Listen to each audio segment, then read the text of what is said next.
Other shows we have for you to enjoy at myclassicradio.net. The Avengers was most certainly not a household name in South Africa prior to the radio series.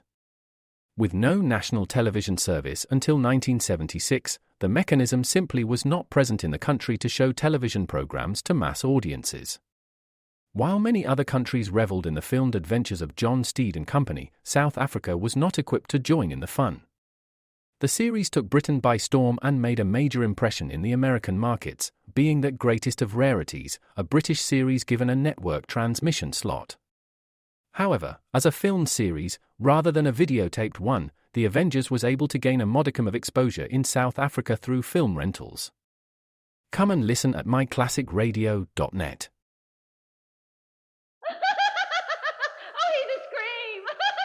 Oh, what a life you two must have together, Gene. What a crazy life! Yeah, a crazy life. A real crazy life.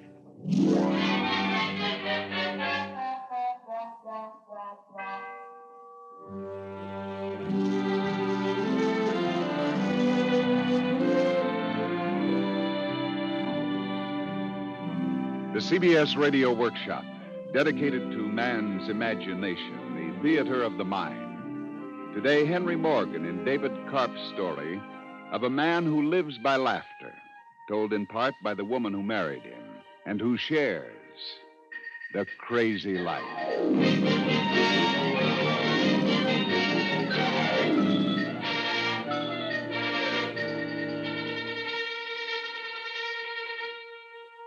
Dear Pop, I'm writing this letter in my mind because they won't let me out of bed. I suppose you know from all the prayers Mom's made that I was going to have a baby. It's a baby girl. She came just a half hour ago. We're calling her Amanda. I think she looks beautiful. I'm so glad for you that it was a girl. Yes, I wanted a girl. Girls are nicer than boys. Easier to train. And you know the old saying, a son's a son until he gets a wife. A daughter's a daughter the rest of her life. That was Mrs. Barnowitz. She has the bed next to mine. She had a boy yesterday. It was her third. I may as well tell you I'm in a ward at the hospital. It isn't so bad, really, except that one poor girl's baby died and she cries all the time. I wish I weren't here, but we can't help it. Henny hasn't done well the past few years. I know he's tried, but... what I mean, I'm not in a ward because I want to be. Why don't you try to sleep, dear? I can't. Did you know it was snowing? No, I didn't. Beautiful.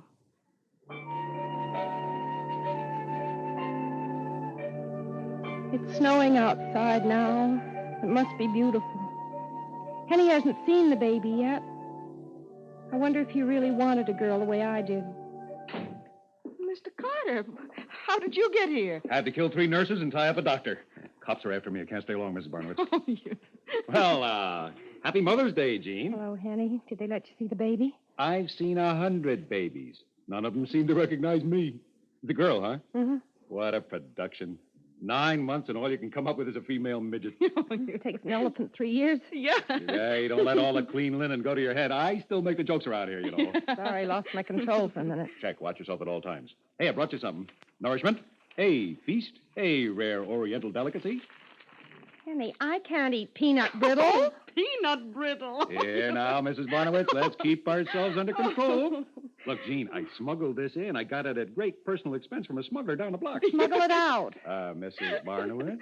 No, thank you, Mr. Carter. It's not good for my bridge. What bridge? If it's the Brooklyn Bridge, somebody's kidding you. I bought that years ago. Henny, I think you better go now. Check. When do you break out of here? End of the week. All right, check. I'll be waiting for you with a fast car. Kiss the mob for me. Mrs. Barnowitz, not a word about my being here. You know what happens to squealers, right, don't you? Right.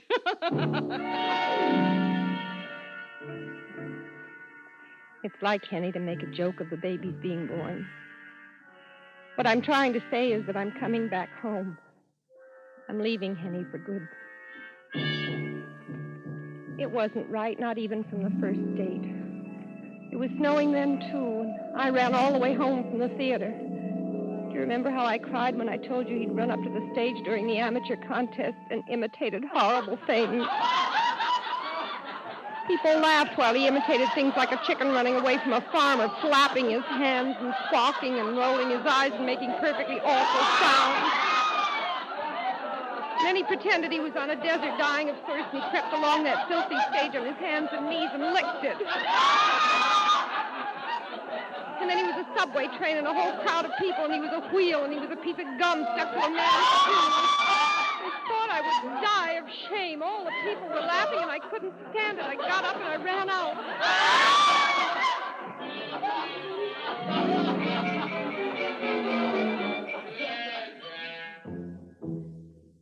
Papa, do you remember that?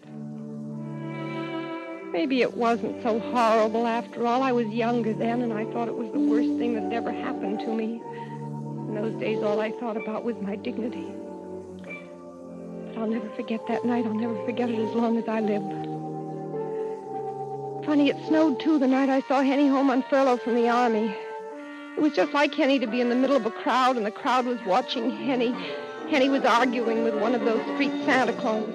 I don't know who you're talking about. Well, look, I don't know why you're being stubborn, Max. Hey, look, soldier, I told you for the 10th time, my name ain't Max. Well, it ain't Santa Claus either. Henny Carter. Hi, Jean. Merry Christmas. Henny, what's the matter? He's a nut. That's what's the matter with him. All right. Now, look, Miss Hayes here is a perfectly impartial judge. Jean, what's wrong with Max here? Oh, I don't know, Henny. Looks all right to me. A skinny Santa Claus. A miserable, underfed Santa Claus. His lips are blue. His teeth are knocking together like castanets. Is that right?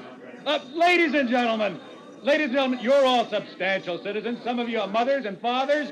Are you going to let your kids think that Santa Claus looks like this? Henny, what do you want the poor man to do? Well, he can put on my overcoat. That's all I'm asking him to do. Is that unreasonable? It'll fill him out. It'll warm him. Now, look, soldier, I told you a dozen times, I'm not going to put your overcoat on under this suit. Now, go on home, huh? So you're going to stand there in that skinny, shivering state and maybe scare little kids?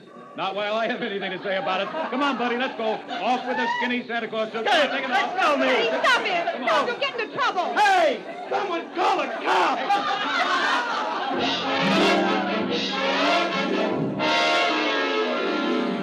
A policeman did come, and we finally had to run for it. Henny had 2 weeks' leave left then, and I think we saw one another every day of those 2 weeks. And when the 2 weeks were up and I came in and told you and Mom, do you remember what you said, Papa? Do you remember? For Pete's sake, why did you marry the goof? That's a terrible thing to say, Harry. I love him, Papa. Well, I didn't know there was any insanity in our family before Now, this. that's enough of that, Harry. Jean, Henny is going to make you a wonderful husband. He's kind and generous and thoughtful, and he loves you very much. Henny is going to be a good husband. You wait and see. A good husband. It's going to be hard to tell Henny that I'm leaving him. Very hard. He's been able to find something funny in almost everything else, everything we ever did. Even something as ordinary as riding on a bus. Have your fare ready. Step to the rear, please. Plenty of room. You know, Gene, I've been thinking. Look at all of these people just sitting here on the bus. They're not improving their minds. They're not getting anything at all out of the ride. What are you supposed to get out of a bus ride? Well, you're supposed to get something out of life all the time, honey. They're living their lives right now, right here, and they're not getting anything out of it. Ladies and gentlemen, Henny, for heaven's sake, sit down. what are you doing sitting on the bus? What are you getting out of it? Look. Here you are. You're traveling in a marvel of transportation in the largest city of the world on swank Fifth Avenue, and you sit there without oohing and awing. You're not marveling at the things you can see. Come on, let's have an ooh of appreciation for Fifth Avenue. Come on now, all together. Ooh. Oh, come on, get into the spirit of it. Let's have an ah for the Fifth Avenue Bus Company. All together. Ah. And there's the good old Empire State Building. Let's have a double ooh and an ah for the Empire State Building. All together. Ooh. Ooh. Ah. Henny, you fool, sit down. Let's not forget the man who drives the bus. A big double ah for the driver. Ah. Ah.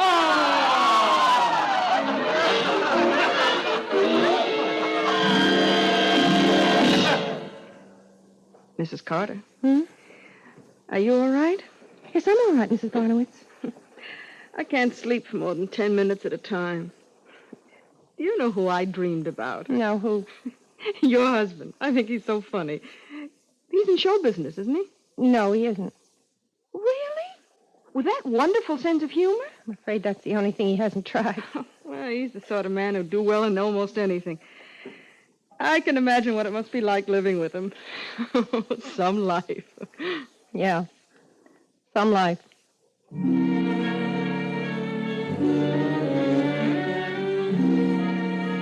I don't think she could imagine what it was like, Papa. Do you remember the time he worked for a florist? I'll never forget it, the night he brought home a surprise. Kenny, is that you? Yeah. Surprise, honey. In heaven's name is that? Flowers! Boy, I had a tough time getting it up the stairs. Want to go through the door? I... Kenny, that'll never get through the door. It's too big. Yeah, well, I guess not. We'll just leave it in the hall for the neighbors to enjoy. Hey, isn't it a beaut, Gene? Must be 2,000 flowers in it. See how it spells out the words in geraniums there. Welcome to the International Pulp Makers Association. Where did you get it?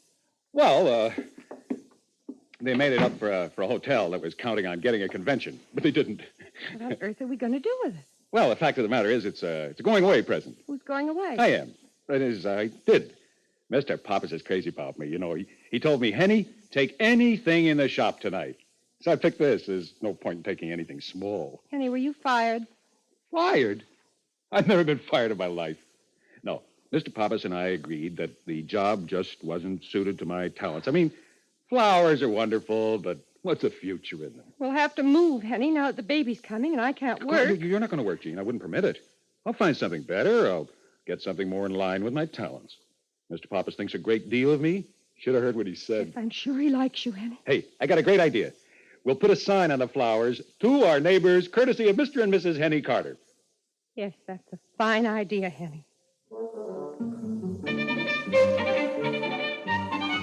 I'm sure Mr. Pappas liked Henny, and the man he worked for at the garage and all the others. I'm sure they liked Henny. He made everyone laugh. The last thing I heard before I came to the hospital was people laughing at Henny. We'd gone downtown to a department store.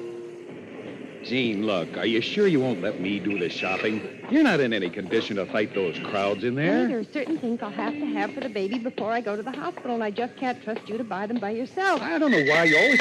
Oh, excuse me. Boy, they really go through that revolving door, don't they?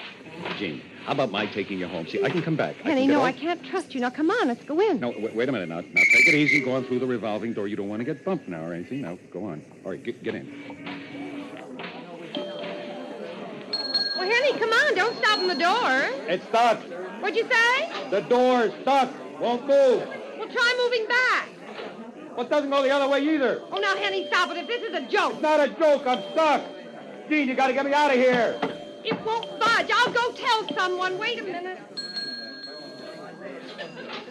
Excuse me. Could you help me? Sorry, madam. I have a customer. No, you don't understand. My husband... Oh, for Pete's sake. Excuse me. This is an emergency. Yes, madam. My husband's stuck in the revolving door in the front of the store, and it won't move. Well, come with me. I'll get hold of the manager.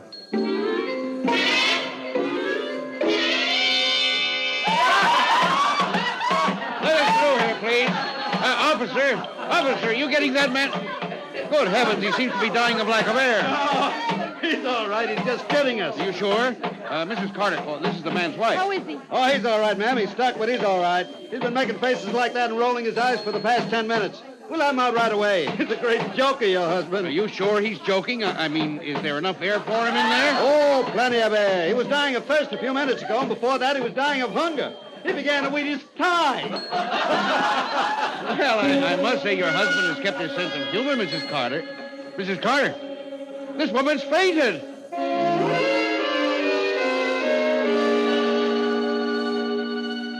And that was the last thing I heard before the baby was born. The sound of people laughing at Henny. As I stood there and watched him, I somehow began to feel like a fool. And I decided then to leave him. Maybe you won't understand why I'm doing this, Papa. And maybe I can't really explain it except to say that it just wasn't funny anymore. Not funny at all.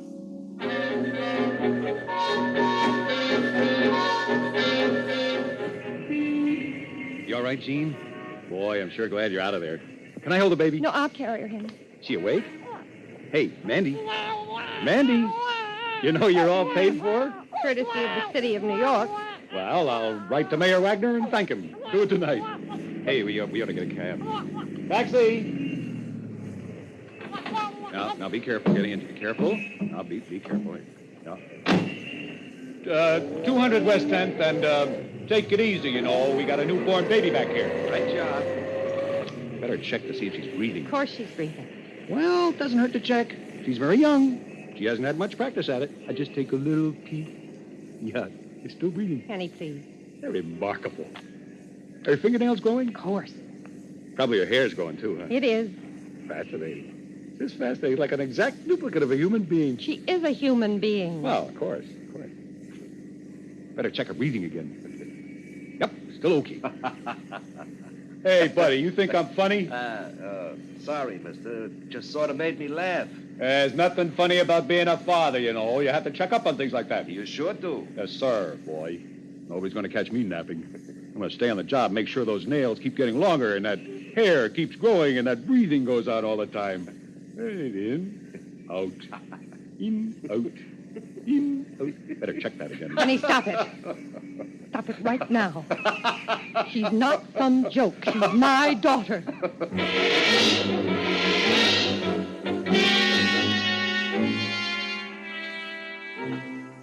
Now, just keep your eyes closed until I open the door. I have a surprise for you. You close your eyes, please? Henny, I'm exhausted from that climb. I'm opening it. I'm opening it. Eyes closed. Step in. That's it. Okay, you can look. Henny, where did all this come from? Hey, Mandy, open your eyes. Take a look. Where did all this come from? Well, I don't know where the crib and the playpen and the bassinet and all those baby clothes came from, but the flowers came from Mr. Pappas. The champagne came from France. I borrowed the champagne buckets and the champagne glasses from the restaurant down. You know, there's no sense buying those things. We hardly use them. Where'd you get the money for all this? Well, some of it your mother bought and some of it I bought. If I can guess the things that you bought with her money. With American money. Hey, I woke her up. Surprise, Mandy. Surprise. Gene, what's the matter? What's the matter, honey? Gee, both you girls are crying now. What are you both crying about? Don't you like everything? Oh, Gene, I know what I'll do. I'll cheer you up. I'll do that French waiter routine. Remember that time in the restaurant over on Broadway where they really thought I was French? Remember how I started ordering? Asseyez-vous, madame. Vous voulez le champagne? Voulez-vous le cake? Henny! Henny, I'm leaving you. What'd you say, honey? I'm taking the baby and I'm going to Evanston to live with my mother. It just hasn't worked out with us, Henny. It didn't matter so much when there was just the two of us. But there's a baby now, and that makes a great difference. You understand what I'm saying? I catch all the words, but I don't know if I understand what you're saying. You will after I'm gone. There's just one trouble now that you've spent all the money that my mother gave you. I haven't any money for fare. I'll have to wire Mom for some. When do you want to go? As soon as I get the money. It's no use, Henny. You won't ever change, and the baby deserves a real father. I tell you what. I'll take an oath that I'll stop drinking and gambling and beating up Saturday nights and maybe even Sunday nights. Henny, I've got to do it. Well, I'm not finished. I'll even give up all those dames I see. Marge, Evelyn, Edith, Sally, Gwen, Mary. Did I ever say you were a bad husband that way? Did I? Well, if I don't do all those things, I mean, if I didn't, how could I give them up and improve myself for you? After all, let's face the truth. I'm perfect. Who improves on perfection? I know you're good, Henny, but I want our daughter to have a father she can admire and respect. The money thing, huh? Yeah, well, I've batted pretty low. I met an old army buddy of mine. Well, maybe not a buddy, more like an enemy, but he's mellowed since then. He offered me a job. Oh, not again. Oh, no flowers or old rubber tires. Selling is what this is. Not door-to-door stuff either, Gene. I mean high-class selling with a salary plus. I'm telling you the truth. Yes, I know you are. You'll need a new suit. Oh, no, you'll never change. Never. Couldn't you just stop saying never for a minute? Just for a minute? Look, I'm the kind of person I am. I don't think I'll ever be any different because I don't see what's so terrible about me. From your point of view, you're right. I'm not perfect, honey. I know I that. don't want perfection, Henny. You, know what you want? Yes, And it isn't Henny Carter. Henny, there's no point talking about it. Yeah, you're right. The time comes when talk's got to stop. All right, Jean. I'll get the money for you. And you won't have to wire your mother. Unless you want to light her up for Christmas or something. It's a joke. Yes, I know. Well, it's no joke what I said about getting the money. I'll get it for you. Right now. Henny, where are you going? Going out to get the money for you. Snowing out. It's all right. Henny, Yeah. button up your coat. Yes, ma'am.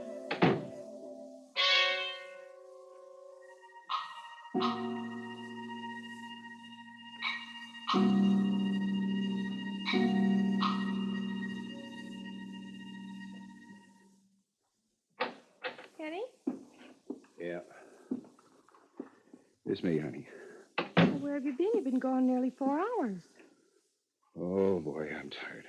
You look exhausted. What have you been doing? Tried to get a cab, but I couldn't. Oh, that snow. Now, you can't lie down with your clothes on. You're soaked. Let me help you off with that. Yeah. Henny, you're perspiring. I got the money. Here. It's $35. Sorry it wasn't more. What took you so long? Oh, I'm tired. Mr. Pappas lend you the money? Did you walk all the way from his place? And borrow it.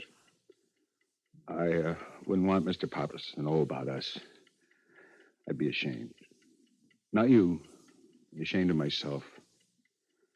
Such a flop. Excuse me, Jane. I think I'm going to pass out. Henny, what's wrong? What happened? Where did you get the money?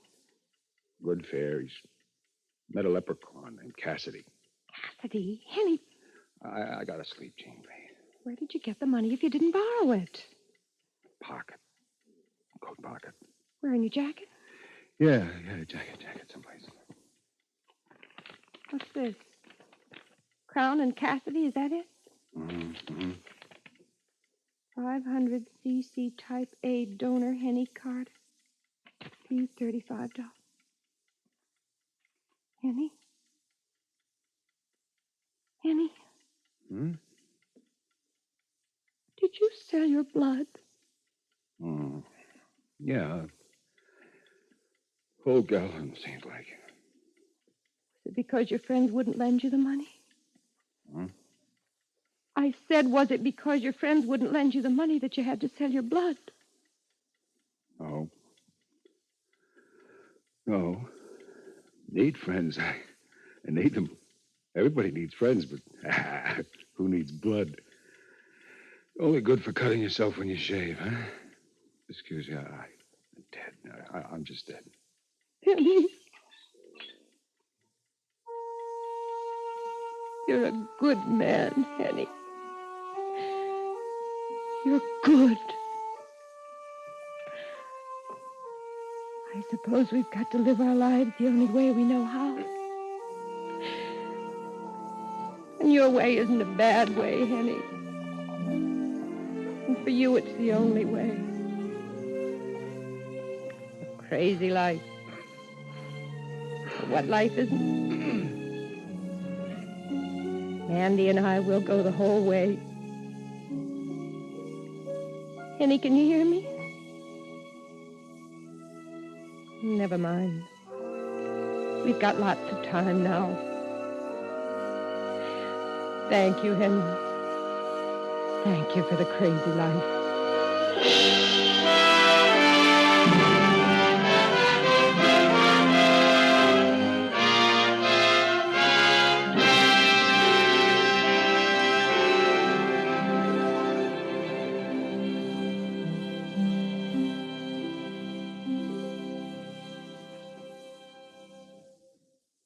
You've been listening to the CBS Radio Workshop and Henry Morgan in The Crazy Life by David Karp.